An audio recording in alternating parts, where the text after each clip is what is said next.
Magandang gabi po sa inyong lahat. Atin pong buksan ang ating mga Biblia sa Awit 23:1-4. Ganito po ang sinasabi.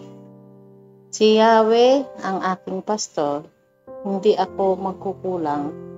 Pinapahimlay niya ako sa luntiang pastulan at pinaakay niya sa tahimik na batisan.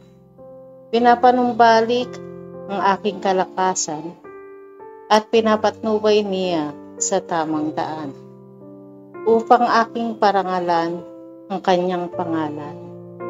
Dumaan man ako sa madilim na libis ng kamatayan, wala akong katatakutan pagkat ika'y aking kaagapay ang tungkod mo at pamalo, aking gabay at sanggalang. Ang takot sa isang tao ay karaniwan. Nakakaramdam tayo nito kung may asong tumatahol sa atin o kung may nararamdaman tayong masama sa isang bagay. Natatakot tayo sa mga bagay na darating sa ating buhay na masama.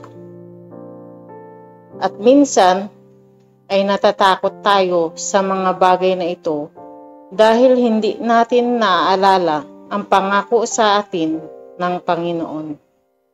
Ang takot ay kahawig ng kaaway dahil ginagamit nila ito upang makalimot sa ating Diyos. Sabi sa Psalm 23 verse 4, "Even though I walk through the darkest valley, I will fear no evil. For you are with me, your rod and your staff, they comfort me." Ang kahulugan ng fear is an immediate alarm reaction to danger. Fear motivates us to escape or possibly attack. Ilagay o isipin natin itong kahulugan na to sa positive side na kahit na may takot tayong nararamdaman, ay dahil ang common na reaction nating mga mananampalataya ay kumawala at lumaban sa kung anumang ibato sa atin ng kaaway. Ang kaaway ay mas nakatutok sa ating mga malalakas ang pananampalataya. Gusto nitong hilahin tayo pababa at matakot. Ngunit palagi nating tatandaan na gaano mang kadilim ng dadaanan na ating tatahakin, anumang takot at pagsubok na ibigay nito sa atin ay palaging nakaalalay, nakasubaybay at kasama natin ang Diyos. Sabi nga sa Joshua 1:9, tandaan mo ang bilin ko, magpakatatag ka at lakasan mo ang iyong loob.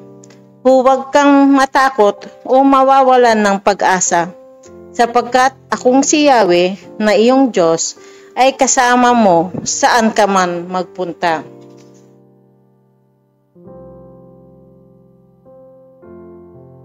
Maging kumpiyansa tayo na binigay na ng Diyos ang kanyang pangako sa atin. Ang kailangan na lang nating gawin ay sumunod at magtiwala na saan man tayo magpunta ay ang presensya niya ay hindi mawawala. Tayo pong lahat ay manalangin. Panginoong Diyos na makapangyarihan sa lahat, salamat po sa iyong pag-iingat at paggabay. Salamat din po, Panginoon, at hindi mo kami iniiwan at pinapabayaan. Lagi mo kaming sinasamahan sa lahat ng aming mga gagawin at desisyon sa buhay. Salamat din po, Panginoon, sa kabila ng aming mga takot sa buhay, nandiriyan ka para kami ay samahan at matibay ang pagkakapit mo sa amin. Ikaw ang aming Diyos, ang aming tagapagligtas. Iyo lahat ng kapurihan at pagsamba sa pangalan ni Jesus. Amen.